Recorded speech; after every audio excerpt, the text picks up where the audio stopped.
Ômega Web Rádio.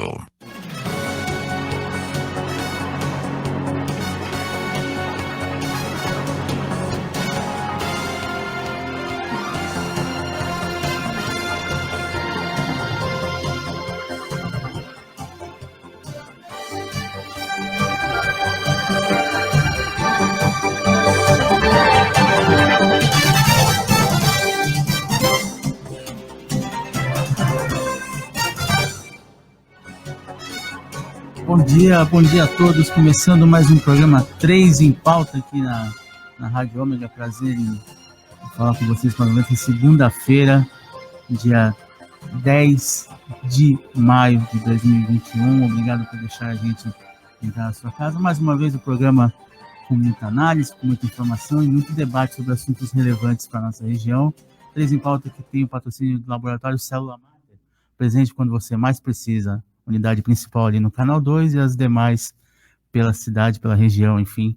Célula Mater, um abraço para o Dr. Carlos, grande figura, grande pessoa. Tem o programa também aqui às quintas-feiras, né, o Saúde Mater, mas ele apoia o 3 em pauta desde o seu começo. O programa de hoje tem aqui a presença do Jarbas Marques, ele que é presidente do LIDE Litoral Paulista, um dos importantes colegiados de empresários, enfim, aqui da região, pessoal que trata diretamente, que debate bastante as questões da economia da nossa região. Jarbas, bom dia, bem-vindo aqui ao 3 em Pauta. Bom dia, Anderson, bom dia, Marcelo, bom dia aos ouvintes. Também mandar um abraço para o Dr. Carlos Eduardo, um grande parceiro do LIDE, faz parte do nosso comitê de gestão, é uma pessoa muito preocupada com a nossa região, né? E é um prazer estar aqui para a gente discutir um pouquinho do que vem pela frente aí da nossa região, do momento que a gente está passando, é sempre um prazer. É verdade. Então, mandando um abraço também para todo mundo que acompanha, para a Tatiana Lopes, assessora de imprensa do LIDE, que também acompanhando o programa, né? Vamos começar com o giro de notícias, né? Tradição do nosso programa aqui. Começar com uma notícia aqui sobre os casos de Covid-19 aqui na região, né? O balanço das últimas 24 horas registrou 192 novos casos e 10 mortes, né? Totaliza 129.218 casos de Covid-19 confirmados e 4.827 mortes causadas pela doença desde o início da pandemia. Então, a gente está caminhando aí, infelizmente, para a marca de 5.000 óbitos, 5.000 pessoas, 5.000 vidas perdidas por conta da Covid-19. Já não sei se você teve a chance de circular pela cidade no final de semana, no sábado principalmente. O que eu vi me deixou assustado, honestamente. Comércio muito cheio, shoppings muito cheios, trânsito, parecia... véspera do Dia das Mães, ok, o comércio precisa dessa data realmente para fazer, mas estava meio fora da medida, diante da situação que a gente enfrenta hoje. Eu estava, na verdade, no fim de semana eu fui para São Paulo por causa do Dia das Mães e São Paulo estava igual, tá? O trânsito igual. Pegando muito. Eu até entendo essa necessidade, Dia das Mães é um momento de muita demanda, sempre foi. O que me preocupa é quando não se tem um cuidado. Porque se você precisa sair, muitas pessoas precisam sair, mas tem o cuidado de usar máscara, passar o álcool, criar o distanciamento social, você minimiza um problema que é muito grave, né?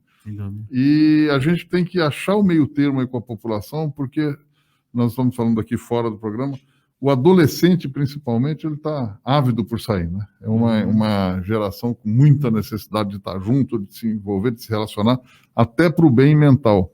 Então, o que a gente precisa trabalhar? Como é que a gente vai achar esse ponto de equilíbrio? A doença ainda não está controlada, a vacina ainda não chegou da forma que a gente aguardava. Já viu-se que os resultados, para quem tomou a vacina, para a idade mais alta, é fantástico. Então, realmente, a vacina funciona, mas a gente tem que tomar muito cuidado. E procurar sair quando for necessário, né? Se puder fazer... os encontros em casa, com pessoas reduzidas e guardando o distanciamento é muito importante. Bate e volta, né? Faz o que tem que fazer, volta pronto para casa, não dá para ficar batendo perna, ou então olhando vitrine indefinidamente, porque a gente não está no momento que a gente gostaria de estar, né? Mas tem que usar esse critério também. E fazer o essencial, né? Isso que você acabou de falar. Vai lá aonde o que você tem que comprar, o que você tem que fazer. Compra, se puder fazer...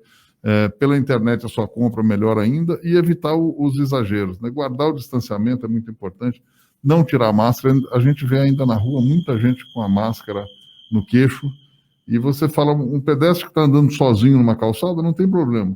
Mas quando chega alguém, ele tem que aproximar, colocar a máscara. É o que a gente vê, ele não coloca a máscara em muitas situações. Então, tem que cuidar realmente. Na verdade. E a questão da fiscalização, né? Até a prefeitura faz um relato, a prefeitura de Santos, né? Que no domingo foram 4 multas e 77 orientações por descumprimento de regras na orla de Santos. Eu não tive na praia, não tive condições de ir à praia, mas imagino que o movimento tenha sido grande até em função do tempo bom, né? E tem os abusos, enfim, infelizmente tem os abusos, né, Jarba? Isso é uma pena, né? Que essa é uma discussão até global, né? Os negacionistas. Então, poxa, gente, vai andar na praia, precisa andar, faz bem para a cabeça, você fazer o exercício, faz bem para o físico, mas cuida, né? Cuida, vai com a máscara, guarda a distância, fique próximo só de alguém que é da sua família, que você já tem um convívio, não vai encontrar grupos na praia. Então, é muito simples, basta o bom senso. O bom senso, às vezes, que é o mais difícil da gente ter, né? As pessoas não regulam essa questão, né? E ainda sobre a pandemia, o Jarbas e ouvintes, o prefeito de Santos, ele denunciou uma dupla pro MP por fake news durante a pandemia, né? São aquelas informações erradas, a questão dele ceder ao João Dória, enfim, uma série de questões aí. A fake news é um problema, acho, dos nossos tempos, né? A questão das fake news, das notícias erradas ou exageradas, para um lado ou para o outro, qual o interesse isso tenha, mas realmente a medida do prefeito aí serve também para dizer que não é espalhar fake news e tá tudo certo, né? Porque isso tem algum tipo de desdobramento. Tem que ter um basta, né? É muito difícil, acho que a legislação tem que ser cada vez mais dura com a fake news, porque isso pode destruir a reputação da pessoa física, a reputação do prefeito, e não só para um prefeito, né? Isso serve para vários outros. E no momento que a gente tem uma polarização muito forte, isso é muito ruim, né? Uhum. Obviamente que quem está por trás dessas fake news é quem é a favor dessa polarização, independendo do lado, tá? Independendo do lado aqui. A gente não quer fazer juízo de valor, mas joga no acirramento dos ânimos, né? Exatamente. Então precisa realmente acabar com isso. Eu acho que a ação do prefeito foi corretíssima, quer dizer, tem que se defender e tem que demonstrar que está fazendo a coisa certa e que isso é uma mentira. E a gente tem visto muitas, né? A gente, infelizmente, tem visto muito de vários temas. E ainda sobre Covid, né? O fim de semana teve 2 mortes aí que deixam a gente triste, né? 2 figuras importantes da nossa sociedade, né? A Ana Lúcia Félix, né? Ela que era uma combatente, uma defensora da questão dos autistas, né? Dos trabalhos junto a quem tem transtorno do espectro autista. E ontem o Dr. Mário Mello, né? Onde foi advogado, gerente jurídico do Santos, né? Por muito tempo, figura bacaníssima, a gente teve a oportunidade de conhecê-lo, de tratar com ele várias vezes aí, enquanto trabalhava no esporte da tribuna. Então a gente tabelou muito com o Mário Mello. Infelizmente, 2 perdas aí em função da Covid. E fala um pouquinho de futebol também, de esporte. Ontem, vamos falar de que futebol. Susto, hein? Que susto. Sabe que eu torço pro Atlético Mineiro, né?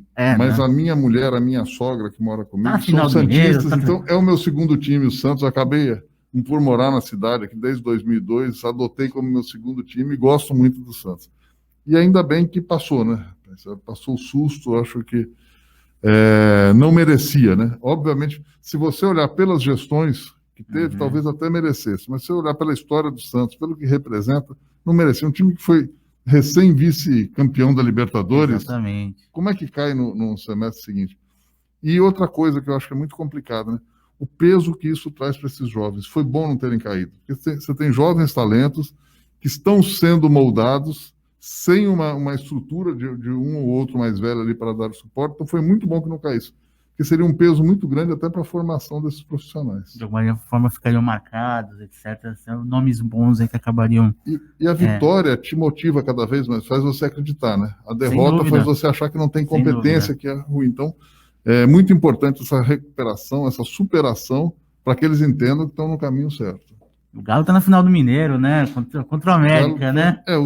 Deu o lógico, né? Os dois times, dois times da Série A estão na final, é isso aí. Hoje as 2 principais forças de Minas estão lá. O céu tá azul, mas é só lá fora, né? Só lá fora.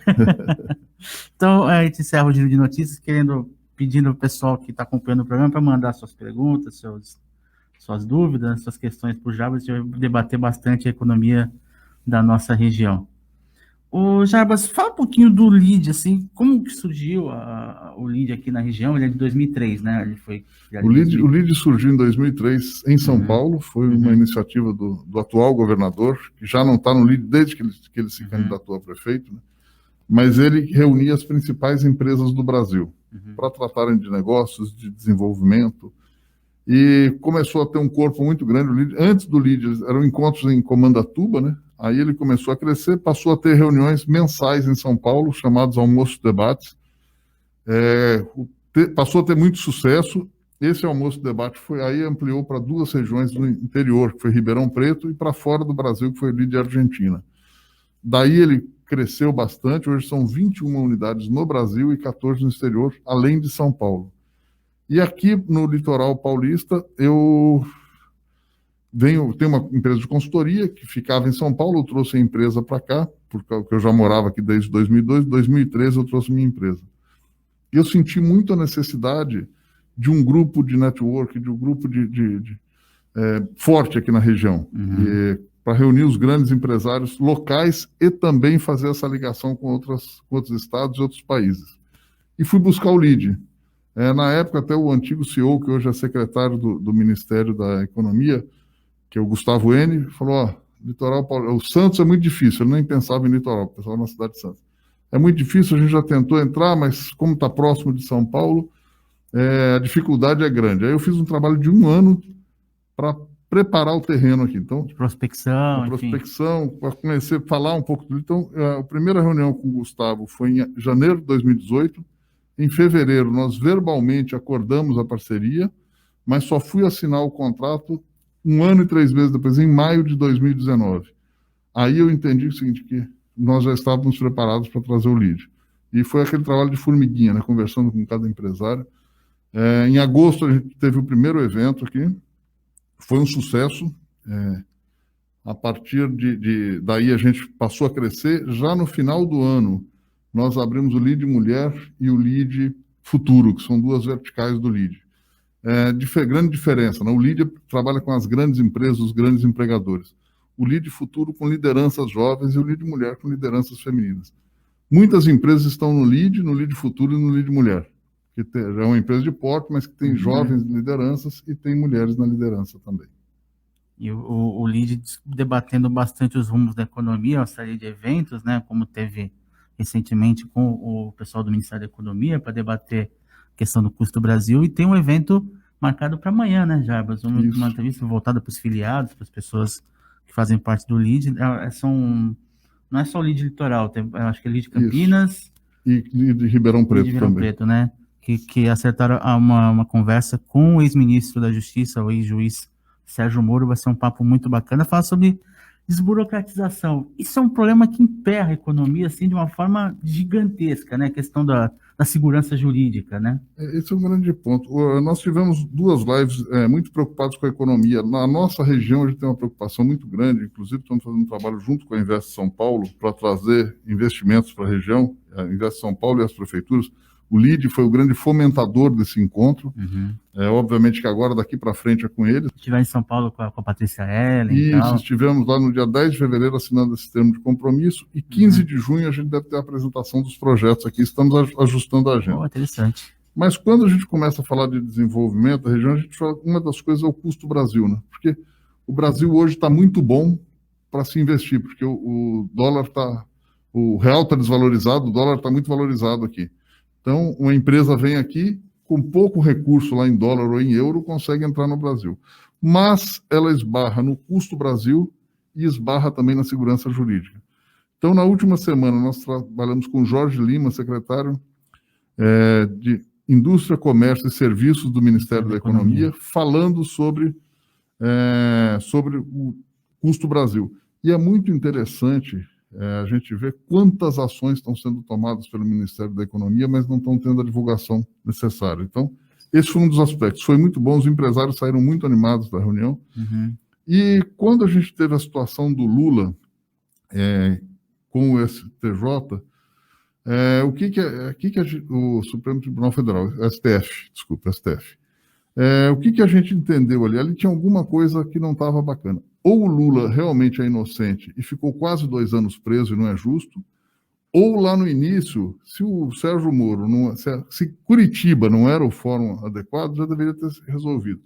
E isso entra na segurança. Por isso nós fomos procurar, foi até uma iniciativa do Litoral Paulista, fomos buscar o Sérgio Moro. Lá o encontro de amanhã não tem a intenção de polemizar se o STF está certo ou errado, mas quais as soluções para que a gente resolva essa situação de segurança jurídica no país?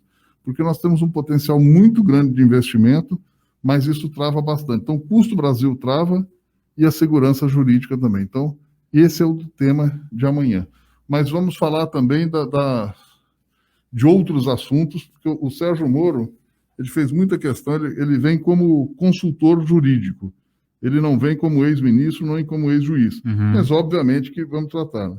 E vamos trabalhar muito disputas e investigações. Também é uma outro aspecto nas empresas. Então, tá bom, quando você tem fraudes, como é que trabalha em cima disso? Então, tem bastante coisa bacana para amanhã. Vai ser bom de acompanhar até. Vai render bons assuntos aí, bons debates, né? O Jabas, no último encontro que teve do LIDE, né, com o secretário do Ministério da Economia, o André Ursini, que é do Complexo Andaraguá, né, ele até falava que se conseguirem destravar reforma administrativa, reforma tributária, etc., isso vai botar os gestores entrar para a história, se eles conseguirem isso, né?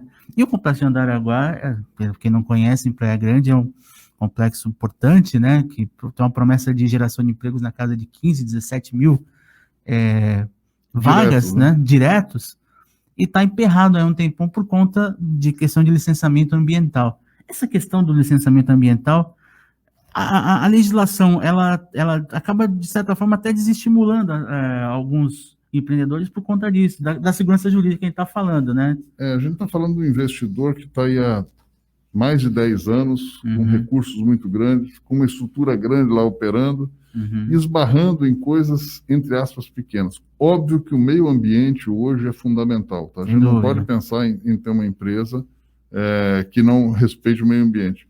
Mas o que a gente sente falta? Que o Ministério Público, as prefeituras, o governo estadual, o governo federal, se unam ao empresariado para buscar a solução, não para buscar o problema. É muito fácil você apontar o dedo, mas é difícil achar a solução. E por tudo que a gente sabe, por tudo que a gente lê, por tudo que a gente vê, o Complexo Andaraguá está andando, tem feito tudo corretamente. Né? Inclusive, a área destinada à operação é muito menor do que aquela exigida. Então, tem todos os cuidados, tem uma transposição de animais, de fauna, de flora. Então, o cuidado grande. E para a gente é fundamental. A gente está falando de 15 mil empregos diretos, e mais 17 mil empregos diretos e mais 51 mil indiretos. Então, é uma quantidade muito grande de emprego para a região, num momento que a gente precisa recuperar a economia. E outra coisa, né, é a gente unir modais, né? Então, o nosso porto é muito forte, lá a gente vai trazer outros modais, vai trazer os CDs, as maquiladoras, empresas de montagem para cá. Então, tem muito potencial para crescer. E é preciso que todos conversem, né? Eu acho que a gente precisa trabalhar muito essa conversa, essa aproximação para desenvolver a nossa região. Até ontem eu assinei lá o caderno do Região em Pauta, né, sobre mercado de trabalho, etc. E uma das matérias falava justamente do porto, né, da importância do porto, que ele tem mais vagas, o Porto de Santos sozinho tem mais vagas do que o comércio de Santos. Isso das empresas que trabalham diretamente, a logística, transporte, etc. Sem falar das que atendem ao porto, mas não são diretamente ligadas. O core deles não é o porto, mas atendem também as questões portuárias, né? E entra nisso, o próprio presidente do Sopesp falava que ele vê com otimismo nos próximos anos. Ele vê com otimismo, ele vai estar aqui na quarta-feira, a gente vai bater um papo com o Dr. Regis, então vai ser bem legal. E como é que Lídio, como é que vocês têm debatido justamente essa questão da economia do ponto de vista da pandemia? Porque esse abre e fecha, essa gangorra que existe hoje, né, por conta da fase de transição, a gente sabe que a contaminação pode vir a crescer, né, em função dos abusos, etc. Então, isso vai trazer a economia, vai querer refrear de novo a economia. Ano passado, a gente teve, só em Santos, né, segundo números da prefeitura, teve menos 5.567 vagas, mas no primeiro trimestre, a gente teve um saldo positivo de 1.786. A economia está querendo reagir, né? O Brasil, ano passado, teve um PIB negativo, mas o estado de São Paulo, que é o grande motivador da nossa economia, teve um PIB positivo, então São Paulo conseguiu ali quase empate, 0,8% do PIB, mas é um grande impacto no PIB nacional, a gente está falando de 30%, 40% do PIB nacional, é o estado de São Paulo. Então a gente tem uma expectativa muito grande de retomada, porque ela já vem represada desde 2014, né? Sim. Então a gente precisa, nesse momento, trazer isso.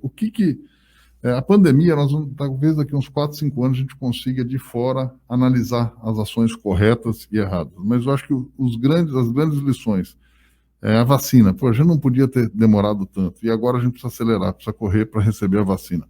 Países que já vacinaram já estão conseguindo voltar à atividade normal. Estados Unidos, acho que é o caso mais eloquente, né, das grandes economias. Acho que os Estados Unidos é o caso eloquentíssimo, né, porque acho que foi 58% ou 60% da população já está vacinada. E só não está vacinado quem não quer, né? Então, uma pessoa que não quer. E hoje, quem tem... Imagina a Broadway, está reabrindo. 16 anos ou mais, você entra no site, você pede para ser vacinado e é vacinado. Alguns brasileiros que estão nos Estados Unidos estão recebendo a vacina. Então, é isso aí. A gente tem que pensar que eu acho que o grande erro foi a vacinação atrasada e a guerra política.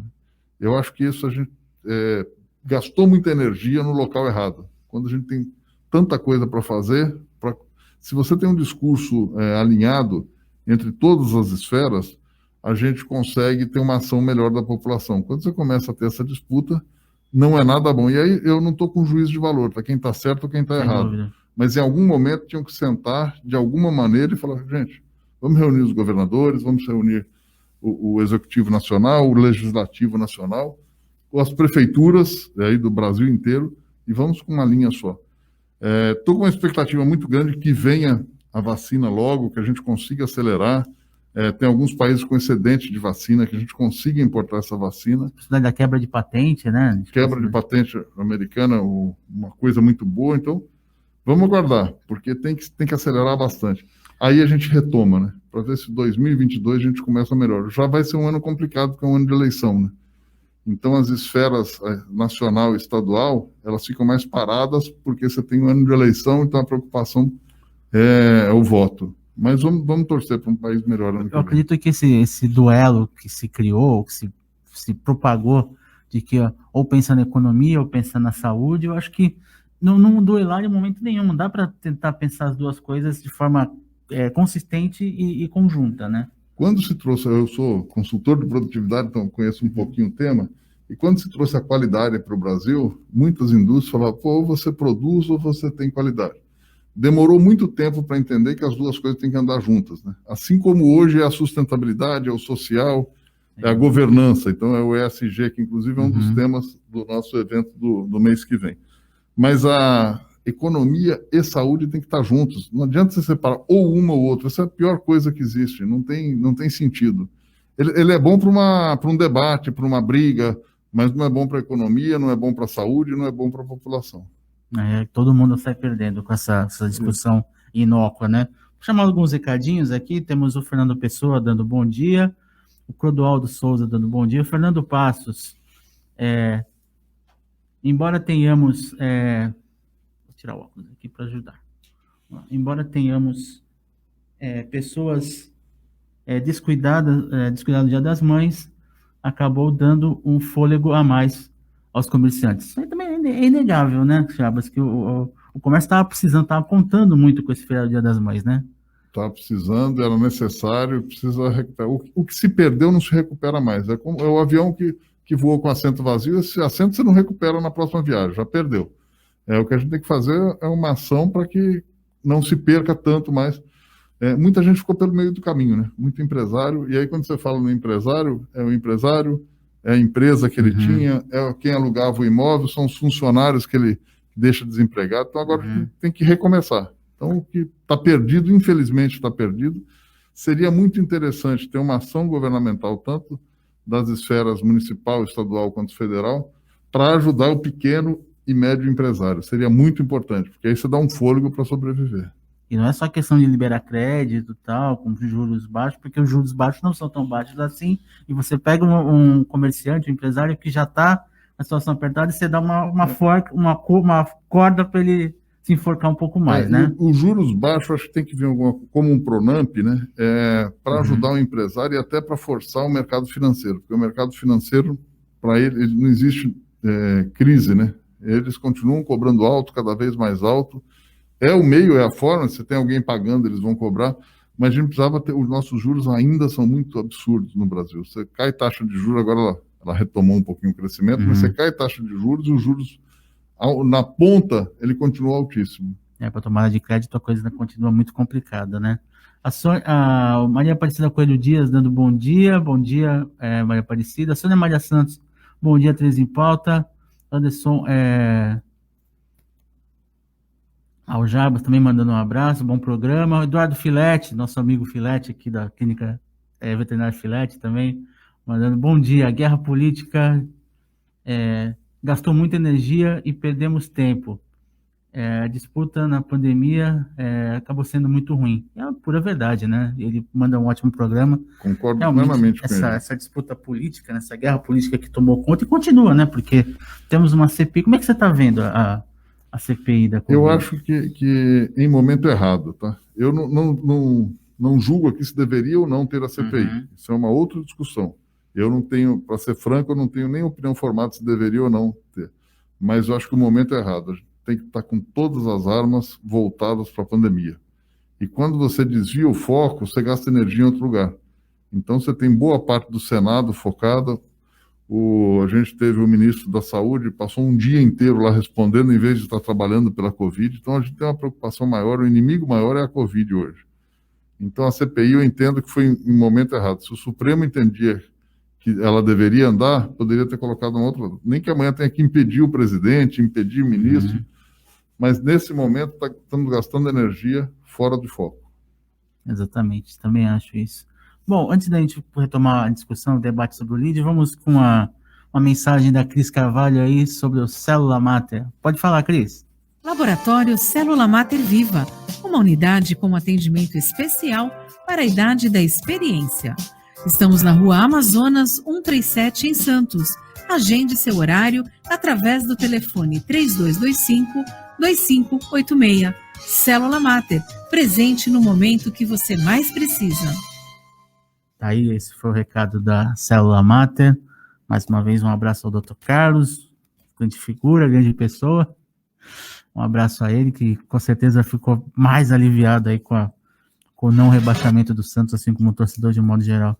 Jabas, fala um pouquinho sobre o LID Futuro e o LID Mulher, que são braços importantes do LID, né? Eles debatem questões importantes, a formação de jovens líderes e de líderes femininos, que é uma coisa que a gente ainda carece muito de espaço para as mulheres nos postos de comando das empresas, né? Então, queria que você falasse um pouco do trabalho do LID Futuro e do LID Mulher. Cada um deles tem um CEO. No LID Futuro é o Marcelo Teixeira Filho, Marcelinho Teixeira, e no LID Mulher, a jornalista Cláudia Duarte. O papel do LID Futuro e do LID Mulher é muito semelhante ao do LID, mas de uma forma diferente. Então, o LID Mulher trata muito de assuntos de liderança feminina, além do networking. É muito interessante que o LID Mulher, as mulheres fazem muito negócio entre elas. É um evento diferente, é um evento mais, eu diria que, mais leve, no sentido, mais feminino, exatamente mais feminino. É um evento muito interessante. Eu não tenho participado mais, então isso é que eu combinei com a Cláudia, porque é um encontro de mulheres. No início eu participava, quando tem algum convidado de muito peso, eu participo um pedaço do evento, mas a gente quer que as mulheres estejam lá, sem homem, então a porta é fechada. Com respaldo total. Mas também trabalha muito conteúdo. Então, o último que a gente teve foi tratando de saúde feminina, então muito interessante, o último evento do LID Mulher. Ainda foi live, esse mês nós devemos ter um evento presencial, provavelmente uma visita a uma empresa em São Paulo. Então, estamos só ajustando com a empresa, se o momento já dá para fazer a visita. E trabalhamos muito conteúdo, networking e influência.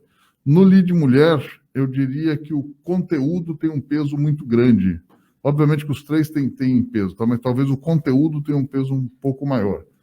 No LID Futuro, que é o LID hoje, que percentualmente é o que mais cresce das três verticais, O Lead Futuro trabalha muito fortemente o networking. Então, a principal característica do Lead Futuro é o networking. E no Lead, das três, a principal característica é a influência. Apesar das três características estarem todos, tá? Então, mas hoje, neste momento, é isso que chama mais atenção. O Lead Futuro é bacana, que está crescendo muito. A gente tem uma agenda para o Lead Futuro na XP Investimentos, com os sócios.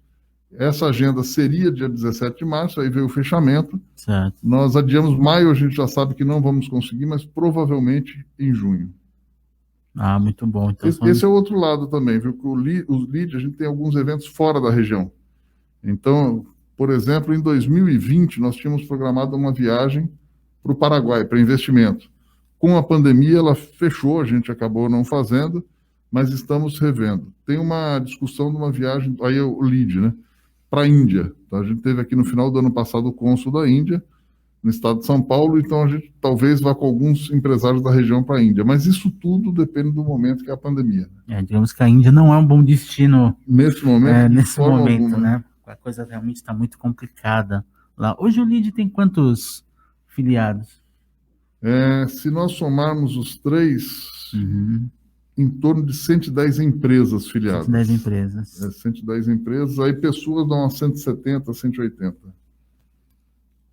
Esse número vai aumentando a toda hora, né? Agora de manhã filiou uma pessoa e tem mais uma outra que está renovando, na verdade a renovação continua no número. Então isso não bate papo aí com o pessoal. E o evento presencial ajuda muito o crescimento do Lead. Eu ia falar justamente disso, né? Porque por conta da pandemia teve que a adoção dos eventos virtuais, das conversas online ganhou corpo, né? Mas eu acho que para o networking, acho que o evento presencial não tem coisa melhor, né?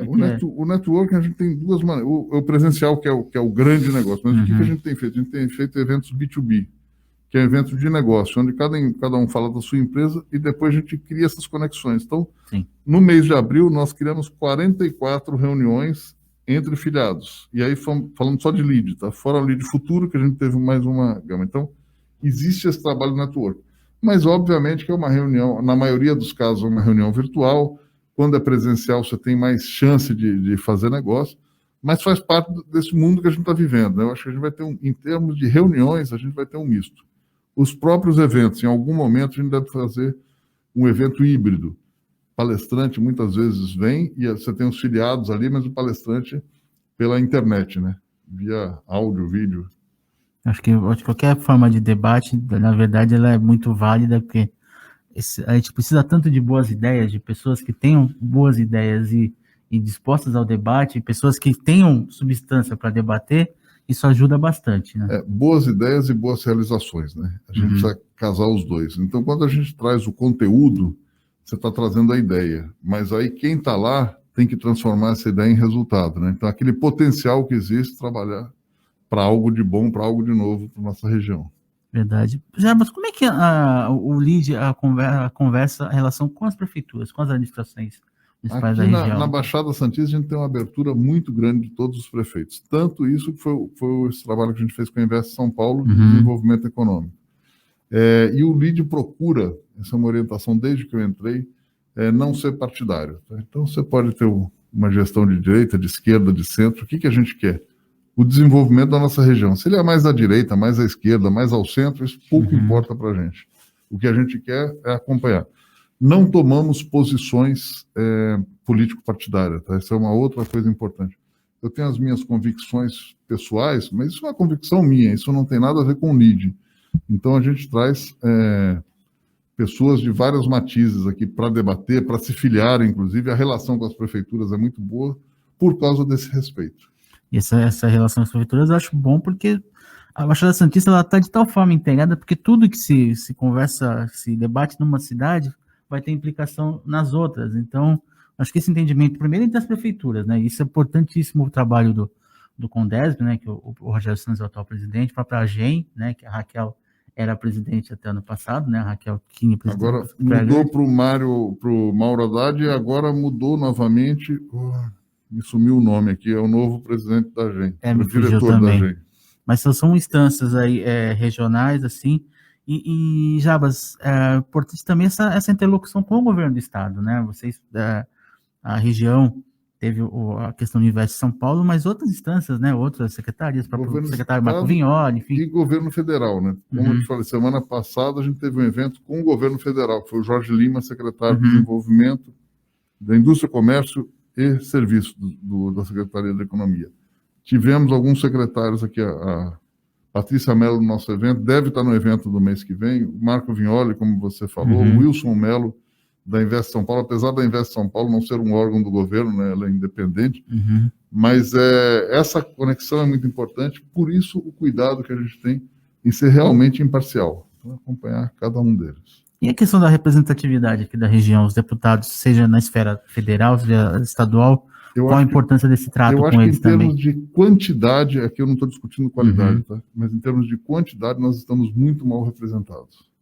A Baixada Santista tinha que ter mais deputados federais, talvez de 4 a 5 e 6 a 8 estaduais. Como já teve, né, em outros tempos, né?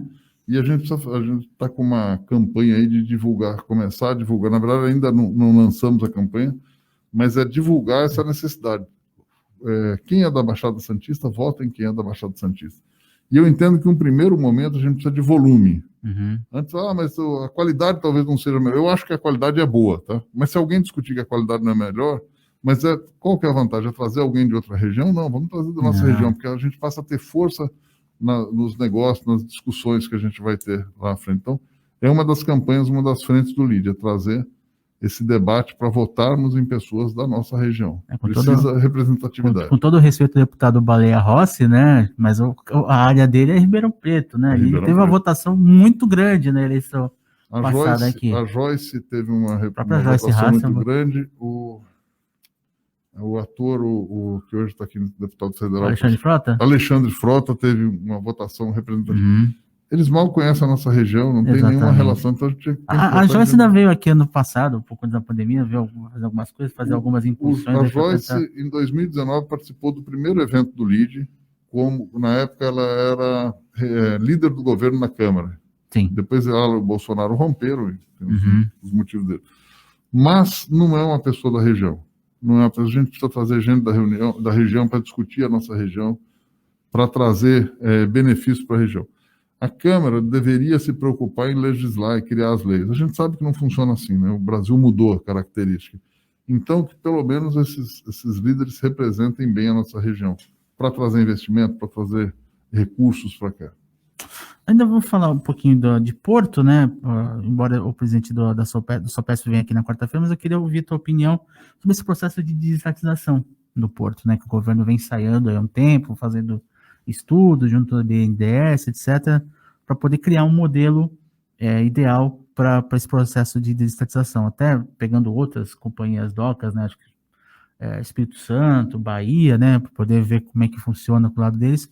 Como é que vocês veem, como é que os empresários, o empresariado da região vê esse processo de desestatização, o quanto é necessário, que benefícios que ele vai trazer para a nossa região, em termos de deixar a gente cuidar do que é nosso, né, sem esfera federal. O que eu não gosto muito de empresas estatais, acho que foram importantíssimas para o país há 50, 60, 80 anos atrás, mas hoje ela não tem mais competitividade. Então eu entendo que o melhor caminho é esse. E essas duas últimas As amarras da legislação também acabam tirando essa competitividade, né?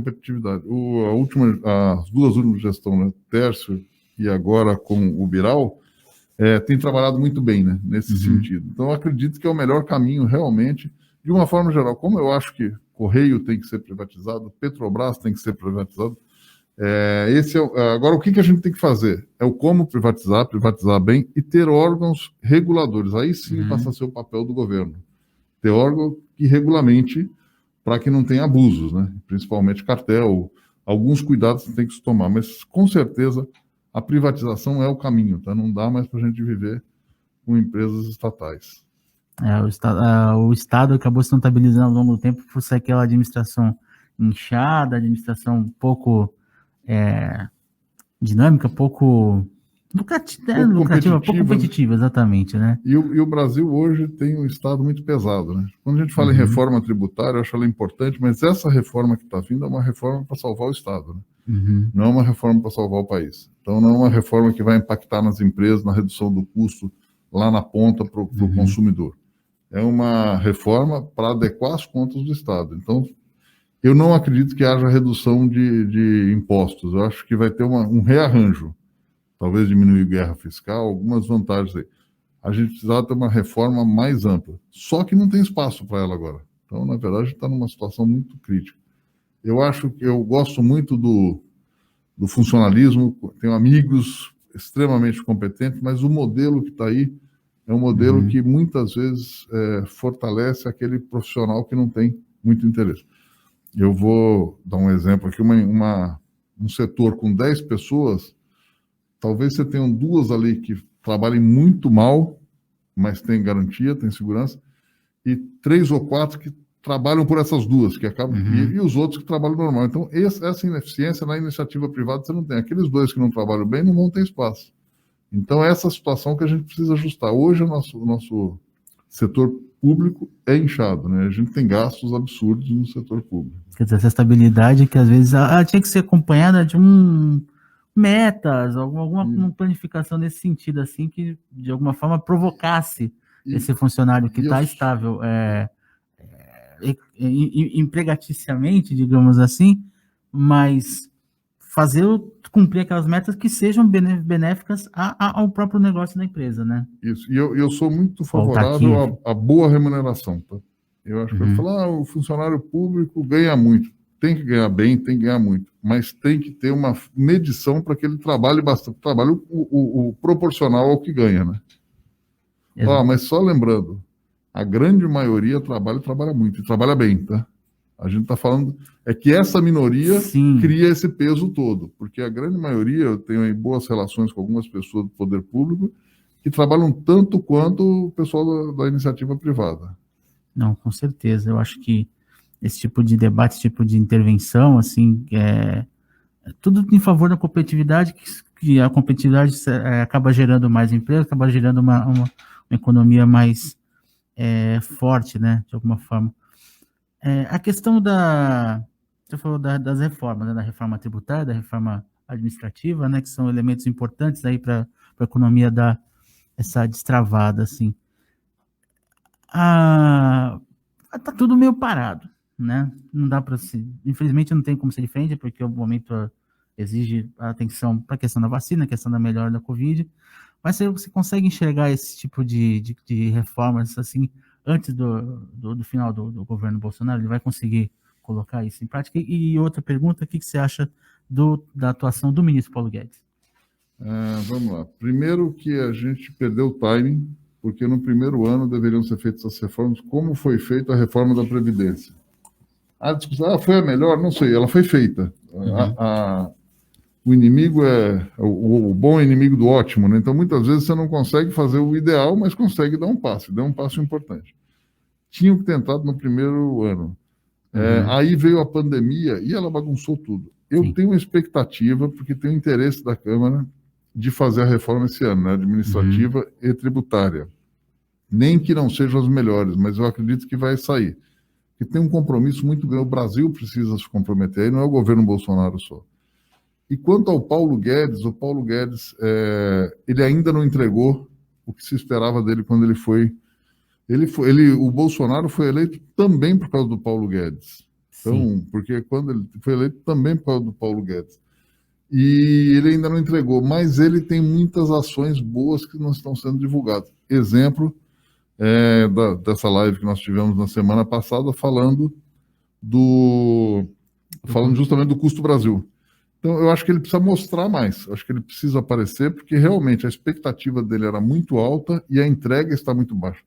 Teve uma pandemia no meio, estão tendo essas disputas políticas que atrapalham muito. Primeiro foi com o presidente da Câmara, o presidente da Câmara dos Deputados, o Rodrigo Maia, que agora não está mais lá, agora é um aliado, mas é um aliado que se o governo não andar na linha, ele joga para o outro lado. Então, o governo tem que fazer as coisas, mas eu acho que está faltando essa iniciativa, o governo dá uma acelerada. Que é o Arthur Lira, né? Eu tenho uma expectativa muito grande que o Paulo Guedes reaja, até porque a gente tem eleição ano que vem. Se o governo não mostrar, a gente tem uma polarização muito forte agora, antes era Bolsonaro e Dória, Me parece que, nesse momento, o Dória não é o que tem mais atenção, é Bolsonaro e Lula. Uhum. E o Lula, com tudo que passou, com tudo que fez, vem com muita força. Sem dúvida. E vai dizer o seguinte: na minha época, a economia estava bem. Aí a Dilma, não, a Dilma é outro governo, essa é a defesa que ele vai fazer. Então, o Bolsonaro tem que estar muito atento à economia. Acho que esse é o principal ponto. E o Guedes tem que trabalhar muito.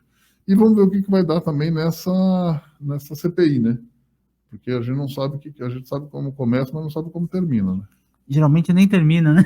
Termina com um relatório meio torto, meio breve, enfim, a coisa acaba não indo adiante. Mas queria trazer uma outra discussão, chamando ainda os internautas, o pessoal que está acompanhando a live, para mandar sua pergunta, mandar sua opinião, porque o debate aqui sobre economia acho que é importante para todo mundo tem, de alguma forma, afetado pelos destinos da economia aqui na nossa região. Jarbas, a Ecovias vai renovar, né, o acerto do governo do estado, poder manutenção do sistema de imigrantes aí, uma série de promessas de investimentos, assim. Queria que você falasse um pouco sobre isso, porque essa parte também encarece o custo do Brasil, a questão de logística, de transporte. E como é que você vê essa renovação aí com a Ecovias, parte do governo do estado, para a gestão do...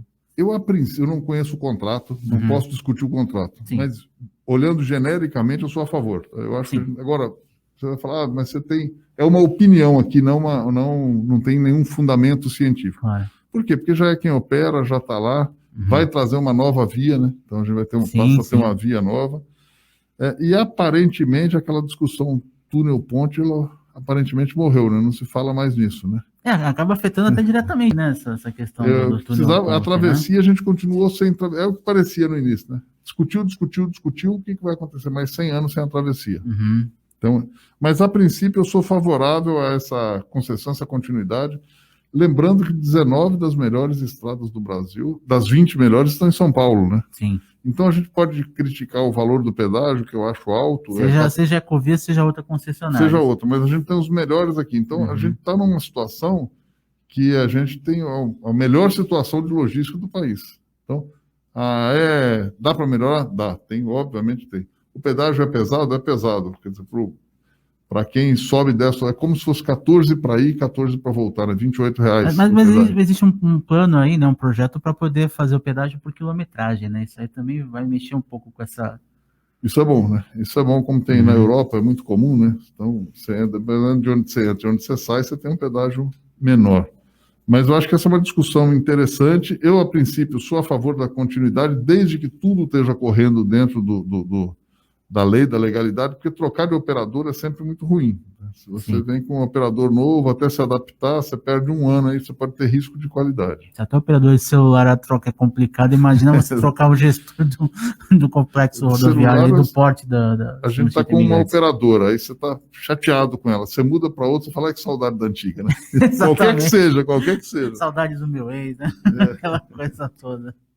Já o programa está caminhando para o final, a gente vai para os últimos minutos aí, mas queria que você falasse um pouco mais sobre os planos do LIDE, né? O futuro aí, que você imagina do próprio LIDE como entidade, como representatividade de um grupo empresarial bastante forte, bastante relevante aqui na nossa região. O que você pensa aí para frente? A gente está fazendo muito trabalho com outras unidades. Então, esse trabalho é muito bacana, que a relação, por exemplo, semana passada foi com as unidades do interior de São Paulo, amanhã vai ser um evento com as outras unidades, e alguns presenciais que nós devemos fazer também com as outras unidades, para levar essas conexões, além da nossa região aqui, levar para fora. A preocupação muito grande de fortalecer a nossa região. Eu não tenho certeza, nós perdemos muito espaço nos últimos anos, nas últimas décadas. A Baixada Santista foi a principal região metropolitana do estado, hoje é a 7ª.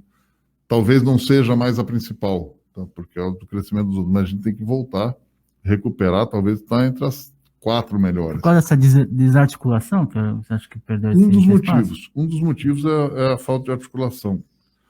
Outra é a grande articulação do interior, né? Aqui faltou articulação e lá teve grande articulação. Então, o interior é muito forte. Nós tivemos as primeiras reuniões com a Invest São Paulo, que eram reuniões virtuais, além do litoral, estava o Noroeste Paulista, Ribeirão Preto e Campinas, sempre falando de região metropolitana.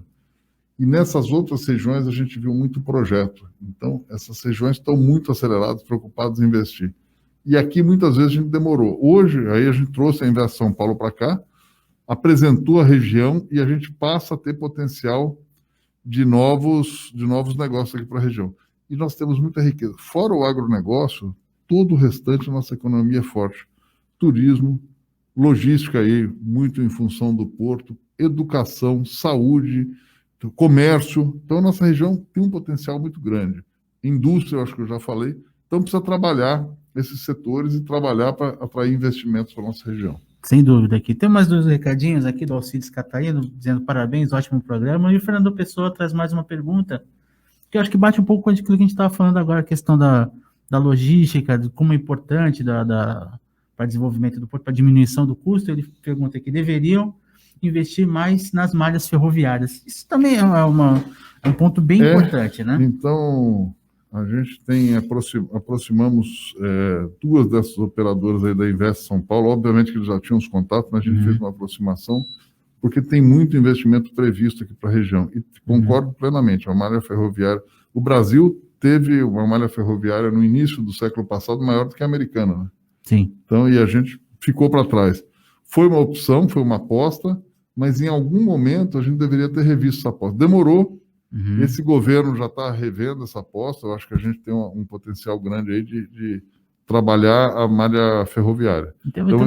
Temos empresas importantes aí dispostas a investir, dispostas a aproveitar essa importância, porque eu acho que o agronegócio ele demanda muito, assim. Eu acho que você tem uma malha ferroviária, você consegue dar um escoamento melhor para a produção e tal, e certamente isso também facilita a exportação e a coisa toda acaba melhorando, custo menor.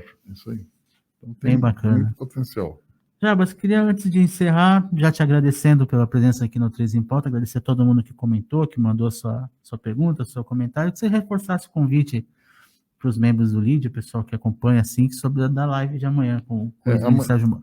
Amanhã é uma live exclusiva para afiliados, então, das unidades LEAD, Litoral Paulista, LEAD Campinas e LEAD Ribeirão. É muito importante, nós já estamos lá foi disparado o convite só na quinta-feira, disparou bem em cima. Já tem aí dos nossos filiados, mais de 50% já tinham confirmado na sexta, então a gente vai ter uma audiência muito grande. É uma live por acordo com a equipe do Moro, nós não vamos disponibilizar essa live nas redes sociais. Então, o que a gente vai fazer é um post-release, falando como foi o evento, mas é um evento bastante importante, bastante interessante, é bem fechado, né? Então vai ser uma live muito interessante e exclusiva para afiliados do LEAD. E com a boa cobertura que os eventos do LEAD têm na mídia também, certamente o conteúdo vai ser divulgado, enfim, vai ser disseminado, aí bastante gente vai saber o que foi falado nessa live. Jabas, obrigado pela presença. As portas do 3 em Pauta estão abertas para você, para voltar em outras ocasiões, para a gente voltar a debater. Eu acho que o assunto é longo, né? Dá para ficar bastante tempo aqui debatendo. Eu gosto bastante de conversar sobre economia, sobre logística, enfim, eu gosto bastante de falar sobre isso. Obrigado pela presença e até uma próxima aí. Eu que agradeço. Um grande abraço, Anderson, Marcelo, e a todos os ouvintes que estão aqui. E até a próxima. Só a gente combinar que eu venho sim. Tá ouvindo, né, Tati? Vamos dar um jeito nisso depois, trazer o Jabas mais uma vez. Então, eu queria agradecer a você, Jabas, agradecer ao Marcelo, a todo mundo que acompanhou o 3 em Pauta, mandando um abraço para a Cris, mandando um abraço para o Ted, né, que são as outras porções aqui do 3 em Pauta, né, e deixando o convite para amanhã a partir das 10h30, mais um 3 em Pauta aqui na Ômega, assuntos importantes, assuntos relevantes aqui da nossa região, sempre com muito debate, muita análise e muita informação para vocês.